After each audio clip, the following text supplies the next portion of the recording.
Fala pessoal, sou Aliakim Pereira de Sá, analista da Clear Corretora e tô aqui para mais um conteúdo, mais um vídeo com vocês. Antes de começar, e esse tema vai ser um tema muito legal de fazer aqui com vocês, de gravar esse conteúdo com vocês, eu quero pedir aquele carinho especial para você.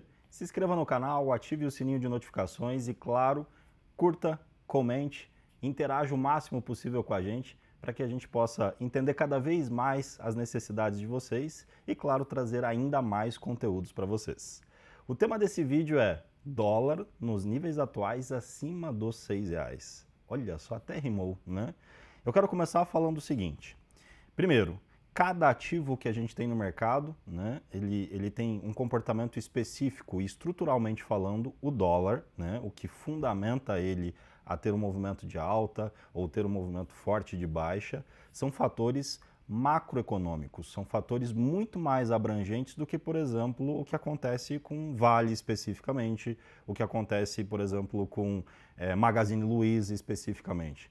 Então, estruturalmente falando, o dólar se encontra no patamar que está por vários fatores, né? Então, taxa de juros, isso vai influenciar, como, né, a inflação se encontra, qual é o direcionamento por parte das grandes economias, então como está o direcionamento por parte dos Estados Unidos, a economia está indo bem, a direção da economia lá está indo bem, legal, isso é um bom diagnóstico. Aí a gente traz para o quadro doméstico. Como que está a direção da economia brasileira? As coisas por aqui estão indo bem? As contas estão devidamente controladas? O nosso governo está fazendo um bom trabalho? Né? Isso é importante destacar aqui, não é uma questão de ponderar direita ou esquerda, longe disso, porque o mercado financeiro ele é o lugar mais meritocrático possível para metrificar se a gestão está boa ou não. Isso acontece com uma empresa, como eu falei, por exemplo, o Magazine Luiza, os fundamentos dela, o que estruturalmente faz ela subir ou cair, é completamente diferente e não é tão dinâmico como é no dólar, tá? Então eu estou gravando esse vídeo e, turma, anotem lá, né? Eu estou no mercado desde 2005 e vendo a cotação do dólar a 6,08 nesse momento, eu sinceramente fico até assustado. Mas, para que você fique a par dessa estrutura do gráfico, eu vou compartilhar agora a tela com vocês do dólar. Iniciando com o gráfico mensal, que nos dá uma visão bem mais ampla, que dá uma visão de longuíssimo prazo. E aqui a gente consegue ver que desde o ano de 2011 para 2012, na virada do ano ali, o dólar reverte uma tendência que era de baixa até então. E a partir dali, né, a gente vê que estruturalmente falando, esse ativo, o dólar, vem se precificando e vem trabalhando em tendência de alta. De tal forma que no longuíssimo prazo, as grandes ondas que o dólar marcou para a gente são essas que eu estou resumindo para vocês. Então isso aqui eu consigo extrair o que é basicamente a direção primária, a tendência primária de longuíssimo prazo do dólar. E o que ele está fazendo recentemente é romper a última resistência que nós tínhamos do ano de 2019 para o ano de 2020. De tal forma que, se o dólar permanecer acima dos R$6, graficamente falando, a gente tem muito para subir ainda no médio e longo prazo.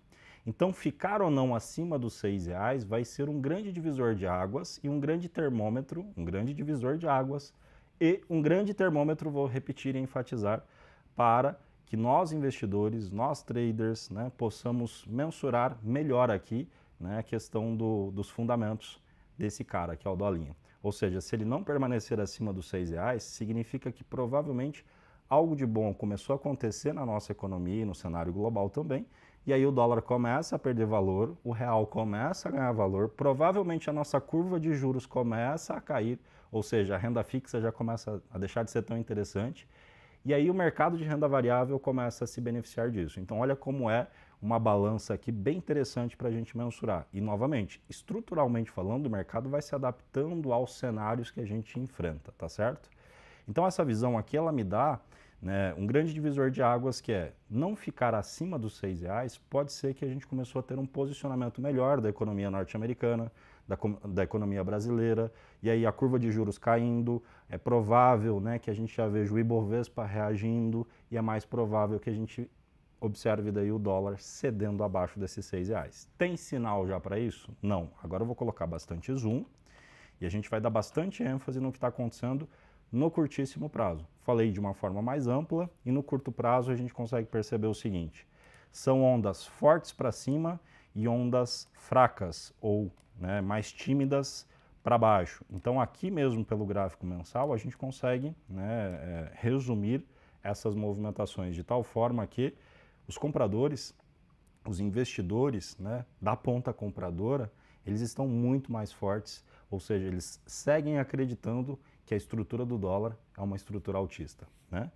Descendo agora para o gráfico semanal, para que a gente tenha mais dinâmica ainda nesse vídeo. Olha que interessante, O semanal também traz para a gente a visão de que a tendência é franca de alta, e aqui eu tenho algumas médias móveis para te deixar atualizado. A média branca pontilhada é uma média de 9 períodos exponencial, a roxa 17 períodos também exponencial, e a gente vê que o ano de 2024, da metade do ano, março, abril para frente ali, do segundo trimestre ali para frente principalmente, é um período onde o dólar caminha de uma forma tão forte acima das médias que ele não consegue, nas correções, romper as médias rápidas. Então isso também me ajuda a pensar da seguinte forma: caso o dólar não se mantenha acima dos R$6, até onde ele provavelmente pode corrigir? Então eu já tenho uma previsibilidade boa de que essa primeira correção, caso as coisas comecem a mudar, abre aspas, estruturalmente, essa primeira correção ela pode ser até as médias rápidas. Mas uma mudança mais drástica de direção requer a passagem dessas médias rápidas para que a gente tenha, abre aspas, novamente, uma correção mais profunda ou possivelmente uma reversão de tendência. Então, voltando ao ponto inicial, é importante a gente entender que aqui, turma, é o cenário macro. Esse cara não está acima dos R$6 só por conta do quadro doméstico. Lógico que o quadro doméstico conta muito, mas existe um contexto muito amplo analisado pelos investidores. Quando a gente vem só para o gráfico, a gente percebe que existe uma tendência franca de longuíssimo prazo, de médio prazo e, por enquanto, de curto prazo também. E aí, nesse momento, eu te pergunto, curtiu o vídeo? Já deixou aquele joinha? Já está inscrito no canal? Ficou curioso para novos conteúdos como esse? Comentem aqui também, mandem suas sugestões de temas, que tanto eu como a Pan ficamos muito felizes em interagir com vocês e de produzir esses conteúdos. Então, ative o sininho de notificações e a gente se vê no próximo vídeo. Um forte abraço do Quinzão.